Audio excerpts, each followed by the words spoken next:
Tervehdys kaikille ja lämpimästi tervetuloa 5 käänteen tekevää asiaa ihmisläheisen kulttuurin johtamisen webinaarikokonaisuuteen. Ihmisläheinen kulttuuri ei ole toden totta pelkkää myötätuntoa ja empatiaa, vaan se on itse asiassa ihmisen näkemistä niin, että niin yksilö, tiimi kuin koko organisaatio haluaa laittaa kroppaa likoon yhteisten tavoitteiden eteen. Koska varmasti tiedämme kaikki, että kukaan meistä ei halua tulla työpaikalle alisuoriutumaan, saatikka sitten pilaamaan kollegoiden työpäivää.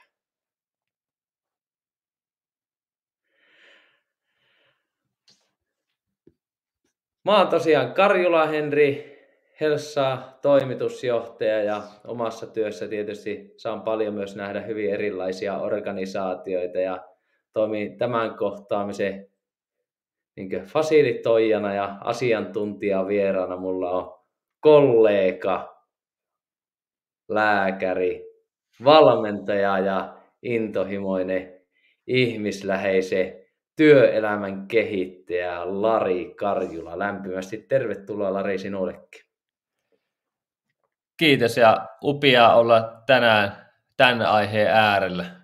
Puhutaan jostakin niin jäätävän vaikuttavasta jutusta, mikä on alihyödynnetty, ja toivottavasti tämän webinaarin jälkeen jokainen linjoilla oleva organisaatio hyödyntää sitä oppia, mitä tämän myötä tulee oivalluksia, ja myös sitä, että mitä me ollaan saatu oppia satojen organisaatioiden kanssa, ja nyt halutaan jakaa niitä käytännönläheisiä vinkkejä. No mistä me tänään puhutaan? Lyhykäisyydessään vielä tämän päivän kohtaamisen päänostot. Käydään ihan alkuun, avataan vähän yhdessä sitä käsitettä, mitä se organisaatiokulttuuri on ja mitä se tarkoittaa. Sen lisäksi Lari on luvannut kertoa meille, että miksi ihmisläheisen kulttuurin rakentaminen on niin vaikeaa ja mitkä on niitä tyypillisimpiä pullonkauloja ja epäonnistumisen syitä sen kulttuurin johtamisen näkökulmasta. Ja avataan myös 5 ihan yllättävää asiaa, jotka mahdollistavat tai tappaa ihmisläheisen kulttuurin rakentamisen. Ja tietysti aina tämmöisen loppuun niin halutaan tuoda niitä käytännön konkreettisia vinkkejä ja työkaluja jokaisen johtajan ja esihenkilön arkeen, että miten voitte johtaa sitä organisaatiokulttuuria entistä tietoisemmin siellä omassa arjessa, jotta luotte hyvinvointia, motivaatiota ja onnistumistakin tukevaa kulttuuria niin kovan paineenkin kuin muutoksenkin keskellä. Ja kannustan tietysti teitä kaikkia ottamaan muistiinpanovälineet esiin ja sitä kautta tekemään itselle muikkareita tästä kohtaamisesta, jotta saadaan se maksimaalinen hyöty meille kaikille. Mutta Lari, ihan ensimmäisenä kysymyksenä, kun puhutaan kulttuurin johtamisesta, niin mitä se organisaatiokulttuuri oikein on? No joo, tosi hyvä, niin ihan ei lähdetä liikaa jaarittelemaan, mutta napakasti se, että hyvä hahmottaa, organisaatiokulttuuri ei ole pelkästään niitä käytänteitä, jota organisaatiossa, se on niitäkin, mutta kyllä se on ennen kaikkea niitä kirjoittamattomia sääntöjä, joita ihmiset oppii noudattaa siellä organisaatiossa. Mä oon monesti sanonut, että se on niin kuin ominaishaju. Että se on vähän niin kuin, mä oon verrannut tämmöiseen niin kuin hometaloon, että huono kulttuuri, se on niin kuin hometalo, jota siellä sisällä oleva ei välttämättä edes haista, mutta ulkopuolelta tuleva haistaa sen saman tien. Ja tämä on ehkä niinku tämmöinen tiivistys. Ja sitten mitä on niinku hyvä, että me puhutaan nyt ihmisläheisen kulttuurin johtamisesta tänään. Että siinäkin mielessä se on sitten taas oma lukuus, että miten niinku ihmisläheisyydessä tuodaan sitä, että ihminen on kyvykäs, ihminen pystyy moniin juttuihin, mitä se ei itse ehkä osaa välttämättä hahmottaakaan. Se, mitä ihminen haluaa, ei ole välttämättä se, mitä ihminen tarvii. Että näiden huomioiminen tässä ihmisläisessä kulttuurissa, ja tänään puhutaan ennen kaikkea niin kuin vähän isompien organisaatioiden kulttuurin johtamisesta, että startupeissa on omat lainalaisuutensa, mutta ja sitten nimenomaan sitä niin kuin johtoryhmän näkökulmasta, mitä johtoryhmä pystyy asialle tekemään. Hyvä, tärkeä nostolari, että kun mennään eri kokoluokan organisaatioihin, niin kulttuuriin tulee tiettyjä ilmentymiä, jotka on vähän niin kuin pakonomaisia ja välttämättömiä, jotta rattaat pyörii, niin jokainen voi vähän tarkastella, että miten nämä ajatukset istuu meidän organisaatioon. Ja toisena vielä nostaisin tärkeänä näkökulmana, että kun puhutaan johtamisesta, niin totta kai meillä on jokaisessa organisaatiossa on strategia, on ne organisaation kriittiset strategiset tavoitteet, jotka ohjaa sitä päivittäistä toimintaa ja tekemistä, niin ne numeeriset liiketaloudelliset tavoitteet, mutta yhtä lailla myöskin varmasti niin henkilöstötyytyväisyys, asiakastyytyväisyys vahvasti läsnä. Ja nyt pureudutaan juurikin siihen, että miten kyetään rakentamaan organisaation kulttuuri, joka tukee näiden tavoitteiden onnistumista. Miten se kulttuuri nivotaan mahdollisimman lähelle sitä bisneksen ydintä. Lari, olet paljon nähnyt eri organisaatioita ja tiedät, että siellä on paljon onnistuneita kokonaisuuksia, mutta väli on tullut myöskin lunta tupaan, niin mikä siitä ihmisläheisen kulttuurin rakentamisesta tekee niin vaikeaa? Joo, tässä oikeastaan niin kuin ylipäätään tämmöinen kuva muistutuksena, kun puhutaan niin kuin organisaatiokulttuurin johtamisesta, että mikä siinä on oikeastaan se haaste, niin ylipäätään tämä, että ne käytänteet vaikuttaa sinne ihmisten ajatusmaailmaan, olettamuksiin, uskomuksiin, mutta samaan aikaan myös ne uskomukset, perusoletukset, ajattelumallit, ne vaikuttaa sinne, että mitä se arki näyttää. Ja se, mikä tuossa tekee haastavaa, niin tässä on semmoiset 5 keskeistä haastetta, mikä tulee vastaan, kun ei saada, nimenomaan mä jotenkin ajattelen sillä, että kun ei saada sitä organisaatiokulttuuria palvelemaan niitä organisaation tavoitteita. Se on varmasti se miksi tavallaan joskus se kulttuuri on vähän niin kuin huonolla mallilla, ja se ei ole semmoinen, mikä olisi hyvä olla. Eka haaste on tämä, että ei tiedosteta sitä, minkälainen se kulttuuri on. Nähdään pelkästään se konkretia, nähdään pelkästään nuo käytänteet, toimintamallit, prosessit. Ei hahmoteta, että minkälaisia asioita siellä pinnan alla ohjaa ihmisiä. Ja silloin se jää todella vaillinaiseksi sitten se, että miten se kulttuuri palvelee. No sitten on toka haaste on se, että niin puheissa ja teoissa, jos on liian voimakasta ristiriitaa, niin silloin se ei olekaan sitä, että me luotaisiin jotakin niin innostavaa visiota tai niin suuntaa ihmisille, vaan luodaan hämmennystä ja luodaan semmoista kahta todellisuutta, joka pahimmillaan nakertaa nimenomaan ihmisten innostumisen, motivaation ja sitoutumisen siihen yhteiseen tekemiseen. Haaste numero 3, tämä on jopa melkein niitä yleisimpiä, että se pitkäjänteisyys puuttuu. Että me kuvitellaan, että asiat jalkautuu, juurtuu todella nopeasti puolessa vuodessa, 1 vuodessa. Vuosi on toki semmoinen niin ihan ok aika jo, mutta siis se, että löytyykö pitkäjänteisyyttä semmoisen strategisten tavoitteiden saavuttamista tukevan kulttuurin rakentamiseen saattaa vaatia 2-3 vuotta, joskus jopa enempi, niin todella harvoin löytyy sitä niin kuin organisaatiossa. Haaste numero 4. Ennen kaikkea ihmisläisen kulttuurin kohdalla tämä korostuu, että ihmiset ei ole mukana. Ihmisiä ei saada mukaan. Johto on monesti tässä, ja johtoryhmäläisiä, niin kuin teistäkin suuri osa linjalla olevista olette johtoryhmäläisiä, niin se haaste tulee siinä, että mennään esimerkiksi tällä mentaliteetillä, että johto on vain äänessä.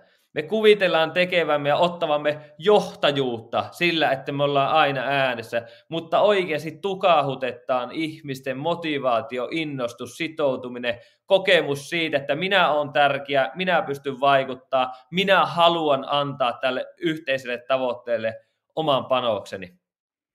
Ja sitten haaste numero 5. Ehdottomasti tulospaineessa näkökenttä kapenee.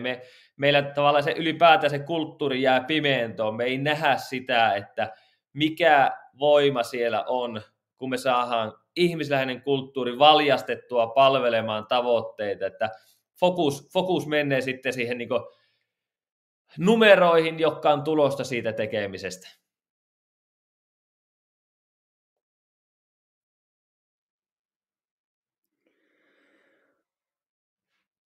Hyviä nostoja, Lari. Mä vielä vähän sen haastaisin sua, että otatko jonkun näistä vielä vähän tarkempaan käsittelyyn, johon sä niin eniten törmäät siellä arjessa ja mitä tunnistat? Sanoit ainakin, että tuossa pitkäjänteisyys puuttuu, mutta haluaisitko vielä vähän konkretisoida jotakin kohtaa, että miten se ilmenee siellä todellisuudessa, jos joku kokee pistoa sydämessä, että... Joo.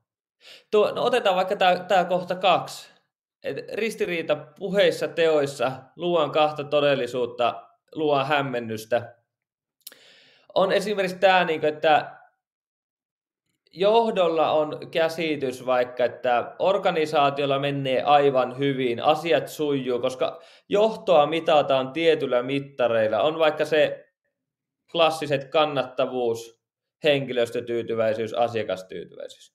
Ne on hyvällä mallilla.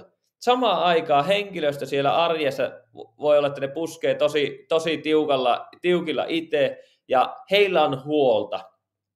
Ja silloin kun jos johto jankkaa vaan sitä, että meillä on kaikki asiat hyvin ja samaan aikaan ihmisillä on huoli ja sitä ei pystytä niin jotenkin kohtaamaan, niin silloin me nakerretaan sitä ihmisten sitoutumista ja motivaatiota verrattuna, että me todettaisiin, että hei, meillä on tiettyjen mittareiden valossa me suoriudutaan hyvin, mutta me kuullaan tämä huoli, me kuullaan tämä stressi, mikä tästä kumpuaa.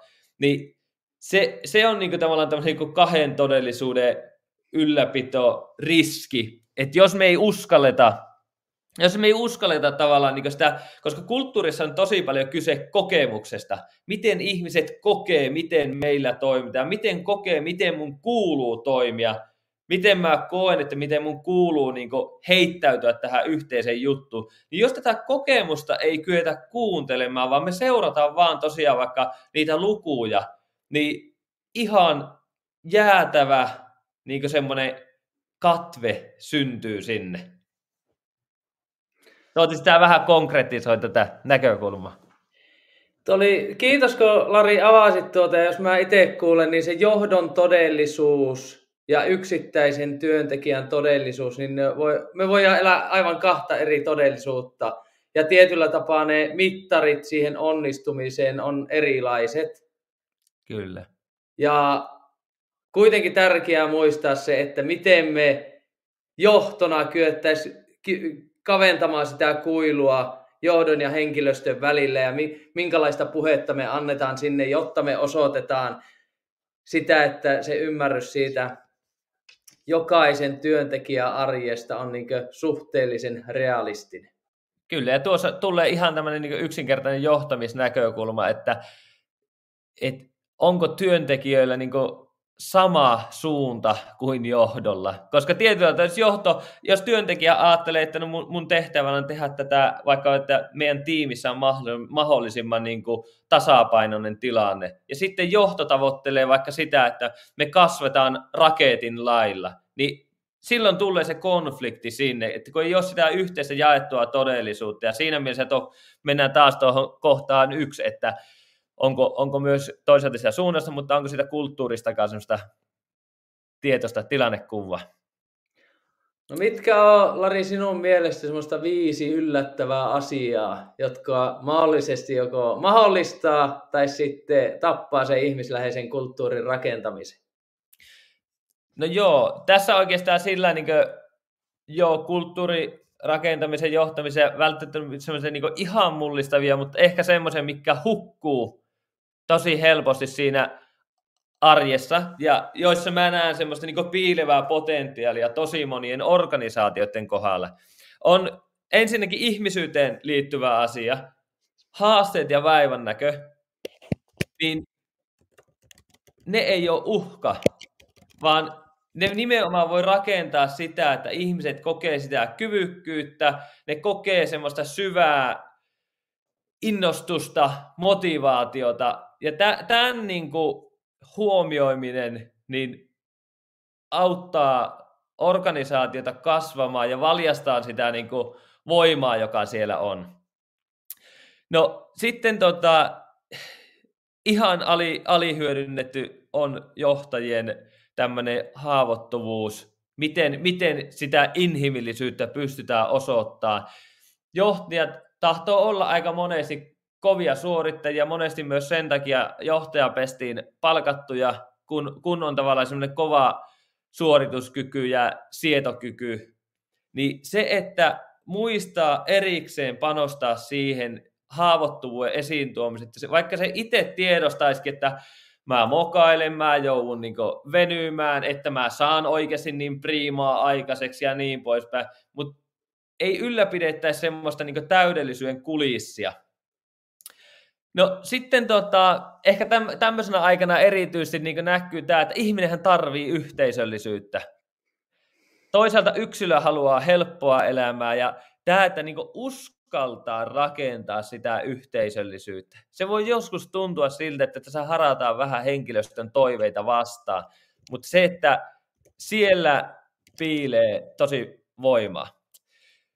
No sitten aivan konkreettinen niin johtamisen elementti, millä saa ihmisläheiseen kulttuuriin rakennuspalikkaa, niin strategia on yleensä joka organisaatiolla olemassa, mutta sitä harvoin hyödynnetään sen kulttuurin rakentajana. Nähdään vähän ehkä liikaa erillisenä ja joskus jopa vaan semmoisena johdon asiana, mutta se, että parhaimmillaan ymmärretty strategia antaa ihmisille sen pelitilan, joka vapauttaa sen energian sieltä ihmisistä sen organisaation käyttöön.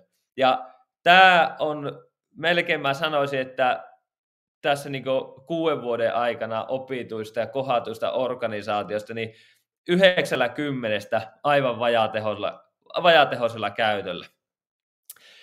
Ja sitten toisaalta kohta 5, avoimuus, rehellisyys, nimenomaan sitä organisaation tilanteesta. Ei ajatella, että ihmiset on vähäpätöisiä, kyvyttömiä kestään epämukavia viestejä, vaan nähdään se, että ihminen on kyvykäs, se kestää, se ymmärtää asioita, se on ajatteleva yksilö. Ei suojella, ei selitellä, vaan ollaan rehellisiä avoimia niin kuin organisaation tilanteesta myös. Tässä 5 kohtaa, joita jokaisen toivon kuulijoistakin, niin että pysähtyy vielä näiden äärelle, vaikka ihan johtoryhmässäkin, tämän kuvaa vaikka sitten talteen pysähtyy, että mitä näissä voisi piillä niin meidän organisaation näkökulmasta. Mulla tulee, Lari, tuosta kohdasta 4 strategiasta ymmärrettävää, niin tulee tämmöinen ajatus, että miten strategiasta voidaan tehdä ymmärrettävää, tai se, että strategiasta johtaa ylipäätään niitä tavoitteita, että jos johtoryhmän jäsenetkään ei ymmärrä, että mitä se strategia on. Se on totta. Aika monesti johtoryhmien kanssa on tehnyt, kun valmentanut, että laitan 3 lauseella kirjoittamaan, että mikä on organisaatiostrategia. Jos on 7 johtoryhmäläistä, niin sieltä tulee yleensä 7 erilaista vastausta. Ja se kuvastaa sitä, että kuinka monesti johtoryhmäläisetkin katsoo kuitenkin sen oman hatun kautta, oman roolin kautta sitä yhdessä sovittua. Ja se onkin se jaettu todellisuus aika ohkane. Ja siinä mielessä se, että työntekijätasolla oikeasti ymmärretään se strategia, tavoitteet yhtenäisesti, olisi sitä pelitilaa, jolloin ihmisen pääsisi niin koko potentiaalinsa hyödyntämään, niin siinä on semmoista, minkä eteen kannattaa kyllä töitä tehdä, ja vaikkei se helppoa olekaan. Eli johtoryhmänäkin riittävästi aikaa siihen niin yhteisen ymmärryksen valjastamiseen, mihin ollaan menossa ja miten sinne halutaan yhteiseen tavoitteeseen mennä. Todellakin. Ja jokainen johtoryhmälle kannattaa tulee semmoinen, että kyllähän minä olen osoittanut omaa niin keskeeräisyyttä ja haavoittuvuutta, mutta melkein uskalla sanoa, että et ole. Että työntekijät tuppaa katsoa johtoryhmäläisiä ylöspäin. No isoja johtajia, herroja ja naisia, jotka liidaa sitä organisaatiota, niin se, että uskaltaa tulla lähelle, uskaltaa olla inhimillinen, niin se vaan niin kuin luo semmoista niin kuin turvaa ja vapauttaa ihmisiä. Tuohon on semmoinen hyvä pohdinta jokaiselle johtoryhmäläiselle, ketä siellä on. Mä tiedän, että siellä on liiketoimintajohtaja, siellä on henkilöstöjohtaja, toimitusjohtaja, kaupunginjohtaja linjoilla, niin se, että kuinka moni johtoryhmän jäsenistä aidosti kykenee ajattelemaan, kun on se sitten toimitusjohtaja, liiketoimintajohtaja, kaupunginjohtaja, että onko sitä aitoa strategista ajattelukykyä kaikilla johtoryhmän jäsenillä, niin siinä on sellainen niin hyvä mittari myöskin johtoryhmän onnistumisen mittaamiseen. No mitkä on, Lari, sinun mielestä sitten, tai miten onnistua välttämään pahimmat sudenkuopat siinä organisaatiokulttuurin johtamisessa? No joo, jos tuossa niin miettii semmoisia niin eka tuommoista näkökulmasta, että mitkä niitä keskeisimpiä virheitä on, mitä tämän työn kautta on näkynyt, niin se, että eka on se, että jokaisen niin kuin päätöksen toimintatavan tarkastelu, että mitä semmoista niin kuin kulttuuriviestiä nämä välittää, mikä on se piiloviesti tavallaan siinä, että jos sanotaan, että on esihenkilöt kokoontuu ja toimitusjohtaja on pelkästään äänessä, niin asettaa aika hyvin viestin kaikille osallistujille, että toimitusjohtaja on se viisaus, joka on jaettavana teille, jota te sitten viette eteenpäin. Sama tiimipalavereissa. Jos tiimin vetäjä, esihenkilö tavallaan hanskaa keskustelua ja ajattelee, että minä teen hyvän teon, kun minä ylläpidän keskustelua ja otan tosiaan sitä johtajuutta. Että nähtäisi se piiloviesti, mikä niissä asioissa on ja mikä viestii ihmisten sen niin perusolettamustasolle. No sitten toisaalta virhe numero 2 on yleensä just se, että ei tosiaan niin nähdä sitä, että meillä on jotakin semmoisia perusolettamuksia, jotka ohjaa ihmisiä. Et sen lisäksi, että meillä on käytänteet, niin meillä on niin olettamuksia, ajatusmalleja, uskomuksia, jotka ohjaa ihmisiä toimiin tietyllä tavalla. Ja se on niin minun mielestä se kulttuurin tosi oleellinen puoli, mistä niin puhutaan. Ja sitten numero 3, niin se, että sokastutaan siihen ajatteluun, ei edes huomata itsessä, että hei, minä olen mieltynyt siihen, että meillä on ihmisiä, jotka toimeenpanee asioita todella tehokkaasti, jotka ei ehkä niin ole kiinnostunut siitä, että miten ihmisillä menee, miten ihmiset kokee sen ilmapiiriä ja niin poispäin. Rekrytoidaan esimerkiksi samanlaisia ihmisiä. Johtoryhmässä on samalla tavalla ajattelevia, samalla tavalla toimivia, mutta sitten yleensä tulee se faktatilanne, että no henkilöstöä ei kuitenkaan saada vaan samalla tavalla ajattelevia, samalla tavalla toimivia. Siellä tulee sitten taas semmoinen kuilu, joka estää organisaation onnistumista parhaalla tavalla. Tämä tällainen niin tiivistetysti yhdessä kuvassa. No miten välttää, että ajattelusokaistumista ei tapahtuisi? Ja kyllä mä menisin oikeastaan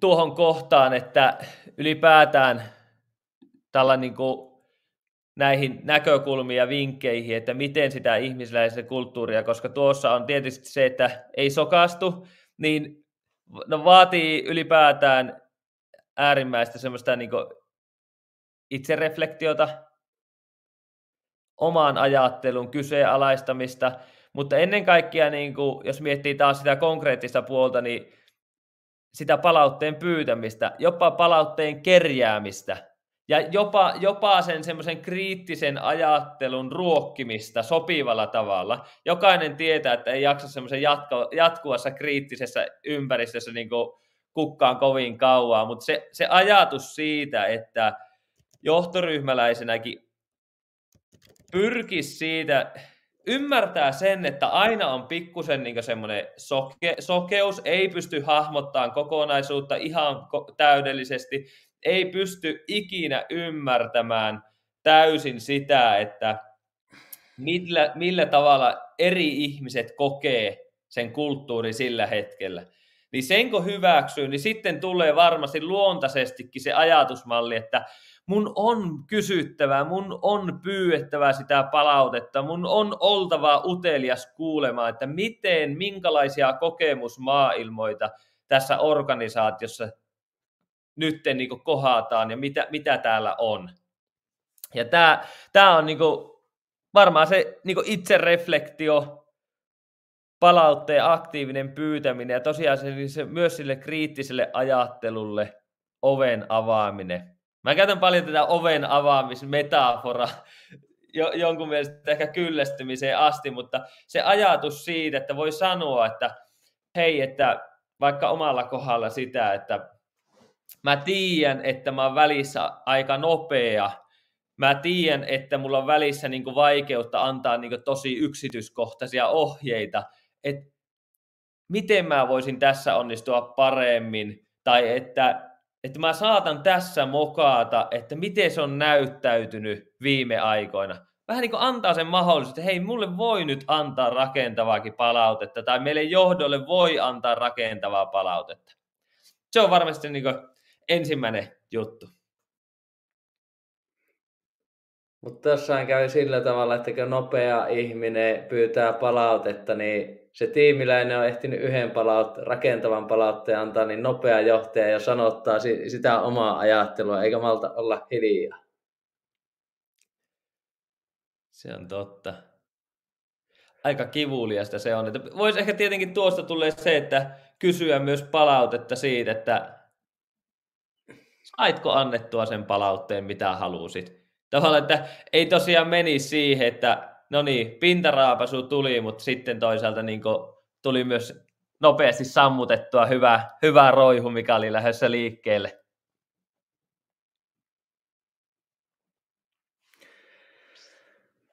Mitä muita nostoja toisit tähän teemaan, että miten johtoryhmänä voidaan johtaa aidosti sitä organisaatiokulttuuria? No kyllä niin kuin pitää niin kuin todeta, että kyllähän organisaatiokulttuurin voi ennen kaikkea tosi helposti pilata johtoryhmän huonolla toiminnalla. Se niin kuin kulttuurin pilaaminen on tosi helppo, kun sanotaan, että johtoryhmässä joku yksittäinen tai muutama ihminen tai johtoryhmä ryhmänä toimii sillä, joka välittää semmoista toimintakulttuuria ja viestiä ihmisille, jota ei koeta toivottavaksi. Ja siinä mielessä semmoinen tietoisuus yksittäisen johtajan ja johtoryhmän kohdalla se, että mitä se tämmöinen olemus välittää ihmisille. Ja ihan semmoinen, että ollaanko mä oon nähnyt paljon organisaatioista, jossa halutaan hoitaa hommat hyvin. Oikeastaan kaikki johtajat, kenen on törmännyt, niin haluaa hoitaa työnsä todella hyvin. välissä liiankin hyvin, jonka kautta saattaa tulla semmoista niin täydellisyyden illuusioita, jonka vuoksi ihmiset on kipsissä, kun johtajat on niin täydellisiä. Mutta tavallaan se, että hahmottaisi sen, että minkälaista ajattelua, minkälaista maailmaa mä välitän sillä, miten mä olen, toimin.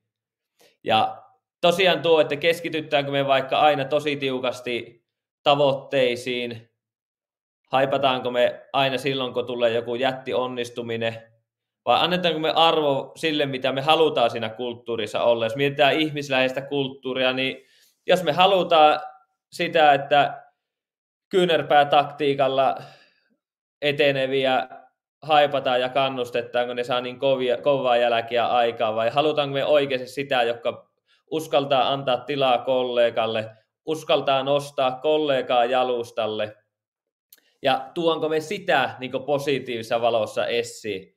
Niin tämmöisen niin johtoryhmäläisen tietoisuutta, ja tietysti se on paljon myös semmoista, niin tuo on tämä niin olemus ylipäätään, että se ei ole aina tekoja, vaan ihan sitä, niin kuin, että pystytäänkö me katsoa ihmisiä silmiin ja kuuntelemaan, olemaan läsnä se 2 minuuttia kerrallaan. Niin kuin, tavallaan se pointti, että kun lyhytkin kohtaaminen tulee, niin mitä mä välitän siinä sille ihmiselle? Onko mulla päällimmäisenä se kiire, stressi, vai onko mä oikeasti sillä niin kuin asenteella, että sinä olet oikeasti tärkeä, arvokas, ja mä haluan ymmärtää sun kokemusmaailmaa, miten nämä koet näitä asioita. Tuohon jotenkin jatkumona, Lari, nousee muutama ajatus, kun puhutaan olemuksella johtamisesta. Mä joskus jopa sanon toimitusjohtajille, että muistakaa, että teidän ei tarvitse ikinä puhua teidän ihmisille teidän liiketaloudellisista tavoitteista. Että ihmiset ymmärtää, että toimitusjohtajan yksi tärkein mittari on liiketoiminnan kannattavuuden ylläpitäminen ja tietynlaiset kasvutavoitteet. Tai sitten, kun mennään johtoryhmään, niin henkilöstöjohtaja, että miten henkilöstöjohtajaakin otettaisiin, että se ei nähdä liian irrallisena siitä todellisuudesta, että miten hän taas kykenee nivomaan niitä omaa ajattelua vahvemmin niihin numerisiin tavoitteisiin, että vähäsen sitä niin kuin oman ajattelun, mindsetin muuttamista, koska kuitenkin me jokainen katsotaan sitä maailmaa vähän niiden omien linssien lävitte, ja ei välttämättä päästä sinne henkilöstöjohtajana ei välttämättä päästä talousjohtajan saappaisiin, eikä talousjohtajana taas päästä henkilöstöjohtajan saappaisiin, niin miten sillä omalla tekemisellä, toiminnalla, puheella kyettäisiin tulemaan puolitiehen vastaan, jotta tulisi se viesti sanotettua sillä tavalla, että mahdollisimman moni ymmärtäisi sen oman ajattelun, eikä se jäisi liian irralliseksi siitä liiketoiminnan ytimestä. Kyllä. Mä nostan vielä tuossa seuraavan kohan, johtamisen johtaminen. Että jos miettii, miten ihmisläheinen kulttuuri rakennetaan, johtoryhmäläiset harmillisen usein unohdetaan johtaa esihenkilöitä.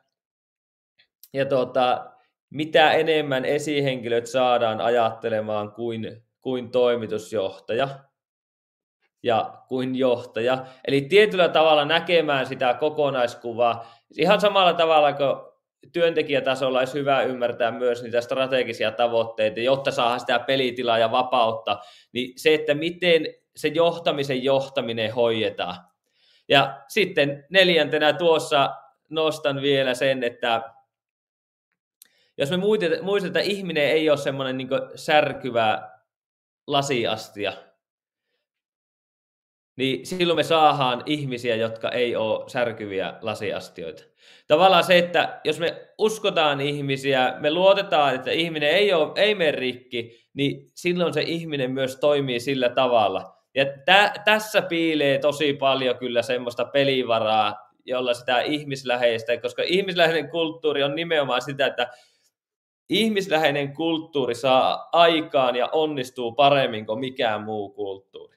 Ja tämä perustuu just tähän, että me saadaan vapautettua ihmisten voima, ihmisten energia, ihmisten motivaatio, innostus, sitoutuminen siihen yhteiseen juttuun. Ja mitä enemmän me tavallaan uskalletaan luottaa siihen, että ihmiset säilyy ja ihmiset ei ole semmoisia hallittavia, särkyviä juttuja, niin sitä enemmän me saadaan siitä. Mutta tässä tämmöiset niin 4 tiivistä ajatusta ja vinkkiä. Niin pyydä palautetta, mahdollista kritiikki ja kysy ajoittain, että onko ihmiset kyenneet antamaan sen palautteen, mitä he haluavat antaa. Tiedostakaa, mitä olemuksella johtaminen välittää ympäristöön, eli tietoisuus siitä niin omien sanojen, tekojen, mutta ihan sen niin oman käyttäytymisen tuomista vaikutuksista ympärillä oleviin ihmisiin. Ja jos mietitään johtoryhmän kohtaamisia, että onko ne kohtaamiset tasapainoisia, jossa jokainen kollega tulee nähdyksi ja kuulluksi. Ei ole varmastikaan sattumaa, että ajoittain saattaa tuntua, että joku kollega ottaa enemmän tilaa ja toinen taas vähemmän tilaa, niin miten me saataisiin entistä tasapainoisempia kohtaamisia synnytettyä johtoryhmänä, jotta saadaan aidosti jokaiseen ajattelu valjastettua se organisaation liiketoiminnan kehittämiseen. Sitten johtaminen, miten saada jokainen esihenkilö johtaja ajattelemaan kuin toimitusjohtaja, miten te voitte omalla tekemisellä ja toiminnalla auttaa sitä työyhteisöä kasvamaan ajattelussa seuraavalle tasolle. Ja sitten, että ihminen ei mene rikki. Se on muuten totta, että me ihmisinä ollaan hämmentävänkin resilienttejä. Ja lopun viimein se, mikä rakentaa luottamusta organisaatioon, on läpinäkyvyys, suoruus, avoimuus ja kuitenkin aikuiset ihmiset, niin me kestetään hyvinkin kovaa kyytiä tarvittaessa, koska jokaisen tahtotilana on se, että me yhdessä onnistuttaan. Kyllä, ja varsinkin silloin, kun se kyyti on nimenomaan sitä, joka tukee sitä ihmisen tarpeita, kokemusta kyvykkyydestä, autonomiasta, yhteisöllisestä. Tavallaan se pointtihan on, että me nähdään se, että ihminen tarvii sitä kokemusta, että mä oon tarpeellinen, mä oon kyvykäs. Ja tämän päivän johtamissa ja kulttuurissa nämä monesti niin kuin unohtuu ja unohdetaan ja sitten ei seuraakaan ihan niin hyviä juttuja. No, mä uskon, että monella kuulijalla on varmaan tullut tunne, että hei, olemme hyvällä matkalla. Me ollaan tehty jo paljon oikeita asioita. Mutta varmasti myös osittain saattaa piileä kokemus siihen, että tämän niin kuin organisaation kulttuurin tietoinen johtaminen. Organisaatiokulttuuriahan voi johtaa myös tiedostamattaan. Mutta en mä alleviiva, että semmoinen tietoinen johtaminen on jäänyt vähän toissijaiseksi, niin mitä käytännössä voi tehdä, jos tunne on, että jotain pitäisi tapahtua? Tai se, että teema on ajankohtainen meillä, mutta ei ihan varmuutta, koska kuitenkin teemana, että kun puhutaan organisaatiokulttuurin johtamisesta, niin mä sanoisin, että edelläkävijäorganisaatiot vievät näitä asioita tällä hetkellä eteenpäin. Moni laittaa tietynlaista perustaa kuntoon, mutta jos halutaan olla edelläkävijäorganisaatio ja aidosti rakentaa kulttuuria, joka on kilpailukykyinen, vetovoimainen, pitovoimainen ja aidosti eletään 2020-luvulla, niin mitä tulisi tehdä? Joo, tuo on hyvä pointti, että kulttuuria johdetaan aina, mutta suurimmaksi osaksi se tehdään tiedostamatta. Tai se, missä tehdään ehkä se moka, että me johdetaan pelkästään noita näkyviä asioita ja käytänteitä, jolloin meille jää valtaosa hyödyntämättä. Ja tässä on 5 tämmöistä konkreettista askelta, miten voi johtaa ihmisläheistä kulttuuria ja ihmisläheistä kulttuuria kohti. No ensimmäisenä tämä nykytilanteen ymmärtäminen, ja se voi tehdä tämmöisellä kulttuurianalyysillä, josta kohta avataan vielä muutamalla sanalla sitä lisää, mutta joka tapauksessa aletaan ymmärtää sitä ihmisten kokemusmaailmaa, miten se koetaan, minkälaisia kirjoittamattomia sääntöjä siellä luetaan organisaatiossa, sen lisäksi mitä sitä näkyvää juttua siellä on. No sitten kulttuuri, semmoinen aktiivinen johtaminen, eli määritetään se, että, ja tämä yleensä pitää tulla sieltä jotenkin konkretisoituna, ja vähintään johtoryhmän pitäisi niin kuin tähän pysähtyä, että miten me nähdään, että me saadaan meidän ihmiset. Totta kai siinä kannattaa osallistaa kaikkia, mutta parhaimmillaan tuo kulttuurianalyysi osallistaa ihmiset, ja sitten siitä pystytään määrittämään myös se tavoitekulttuuri.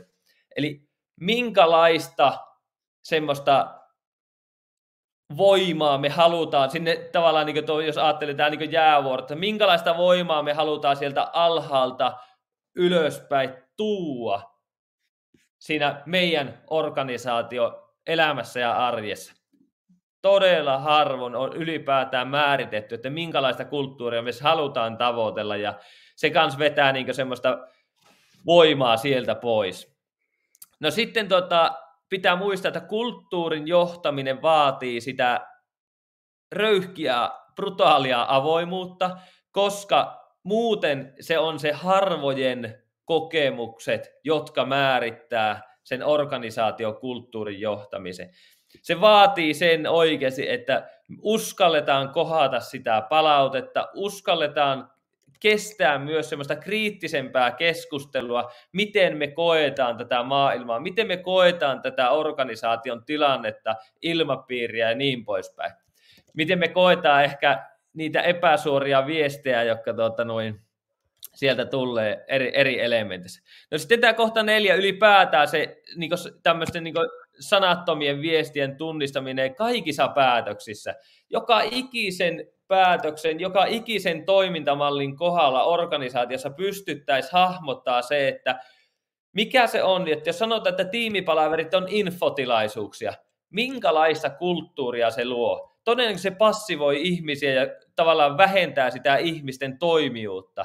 Mutta ylipäätään tarkastella niitä elementtejä, että onko se 1-1-keskustelut, onko ne semmoisia, jossa esihenkilö lähinnä keskittyy, että miten se työsuoritus on mennyt ja minkälaisia tavoitteita on ollut ja miten niihin on päästy, vai kohdataanko me myös ihmisenä hyvin erilaiset semmoiset sanattomat viestit ja semmoinen kulttuuriviesti piilee näissä toimintatavoissa. Ja Mari, sitten, nopeasti kommentti tuohon, että mä jotenkin haluan hoksauttaa kaikkia tuohon, että minkälaisia arjen johtamistilanteita ja mikä on niiden määrä ja mikä on niiden laatu. Et sen tietoinen tarkastelu kyllä kannattaa ottaa siihen yhteisen keskusteluun, että helposti, mä tiedän, että linjoilla on varmasti paljon ihmisiä, kenellä on luontaisesti erinomaiset kyvykkyydet johtaa ihmistä. Mutta esihenkilön rooleihin on ajautunut suunnaton määrä ihmisiä, kenellä ei ole luontaista kyvykkyyttä ihmisten johtamiseen. Tiimipalavereiden laatu voi olla hyvin keskinkertaista, vantuvanien laatu hyvin keskinkertaista, niin miten me autetaan ylipäätään se päivittäisjohtaminen, suorituksen johtaminen hyvin keskinkertaista. Niin ne on kuitenkin välineitä siihen tietoisempaan kulttuurin johtamiseen. Kyllä, ja hyvin sanoit tuota kohtaa 5 nimenomaan, että ne käytänteet sitten tuolta tavallaan sieltä jäävuoren päältä myös ohjaamaan sitä ihmisten ajattelua, uskomuksia, olettamuksia. Eli tavallaan tuohon kiteytyy nyt 5 kohtaa, jotka on tosi oleellisia. Ja miten vielä menen tuohon kohtaan 1 tavallaan siitä kulttuurianalyysin, sen nykytilanteen kartoittamisesta, niin tässä on nyt tarjolla, laitetaan vielä viestiä tästä, mutta mahdollisuus, että jos tulee semmoinen, että hei, meidän pitää alkaa johtaa kulttuuria aktiivisemmin, tietoisemmin, me tarvitaan tähän särmää, niin meillä on käytännössä tämä kulttuurianalyysi, millä me sitä tehdään. Puukkaa aika meidän asiantuntijalle, ota semmoinen ärsykke, että miten homma kannattaa edetä, ohjausryhmällä katsotaan se organisaation tilannekuva, missä te menette, minkälaisia elementtejä teillä, minkälainen se ymmärrys on tällä hetkellä. Me tehdään kulttuurianalyysissä taustakysely, mikä se kokemusmaailma on. Me haastatellaan satunnaisotannalla ihmisiä, päästään käsiksi siihen, että mikä se kulttuurin todellinen tilanne on, luo siitä semmoinen raportti, joka konkretisoi sen kulttuurin, joka on tosi hähmäinen, abstrakti asia, mutta saadaankin semmoista ymmärrettävää, luettavaa muotoa, ja siitä tuleekin aina palautetta, että ekaa kertaa oikeasti ymmärtää, miten tämä ihminen kokee näitä asioita, mitä se henkilöstö tarkoittaa niillä eri viesteillä. Siitä saa tosiaan hyvän raportin, ja siitä pystyy määrittämään oikeasti toimenpiteet, miten johdetaan aktiivisesti myös sitä kulttuuria jatkossa. Lari, täällä tuli myös yksi kysymys, että vielä ehkä vähän osittain lisää alen, niin voidaan vielä napakkaa, että mielellään kuulisin teidän kokemuksia, miten olette käytännössä mitanneet, mennäänkö oikeaan suuntaan kulttuurin osalta, samalla kun väki siirtyy lounalle, niin heitäkö vähän tämmöisen ekstra minuutin vastaus vielä tähän? No se, että mitataan sitä, mitä halutaan nähdä siinä kulttuurissa. Se voi tarkoittaa sitä, että 360-arviot esihenkilöille muokkautuu sen mukaan, että minkälaista kulttuuria halutaan vahvistaa viestiä. Tämä on ehkä sellainen yksi konkreettinen tapa, jolla aletaan näkemään. Ja totta kai siinä kulttuurin arvioinnissa myös pitää olla niin kuin se semmoinen avoimuus, rehellisyys, uskallus kohdata myös sitä kriittisempää viestiä. Mutta esimerkiksi tämä, niin kuin, että muokattu 360, jolloin nähdään, että onko se kulttuuri, lähteekö se juurtumaan sinne organisaatioon. Hei, iso kiitos Lari ja iso kiitos kaikille linjoilla olleille. Toivon, että tämä kohtaaminen tarjosi sulle vähän sytykkeitä, ajatuksia siihen, että mitä se organisaatiokulttuurin johtaminen tarkoittaa, mitkä on mahdollisia pullonkauloja teidän organisaatiokulttuurin johtamisessa ja missä asiassa teidän olisi oleellista tehdä tasonnosto jo tämän vuoden aikana, jotta te kykenette aidosti rakentamaan kilpailukykyiseen organisaatio ja ne tai strategiset tavoitteet tulisi täytettyä mahdollisimman hyvin. Ihmiset ratkaisee bisneksen ja jos teillä ei johdeta ihmisläheistä kulttuuria ja se ei ole teidän johtoryhmän säännöllisellä agendalla, niin uskalla väittää, että paljon jää semmoista potentiaalia ulosmittaamatta teidän työyhteisöstä ja moni ihminen kokee, että ei saa antaa täyttä potentiaalia siihen koko työyhteisön käyttöön, mutta minkä loppulainin, Lari, sä vielä haluaisit heittää jokaiselle kuulijalle? No iso kiitos kaikille omasta ajankäytöstä tämän aiheen äärellä, mutta se, että ihminen ei säry. Ihminen ei säry, vaan ihmisessä piilee ihan valtavasti voimaa, joten kannattaa niin kuin antaa päästää se irti.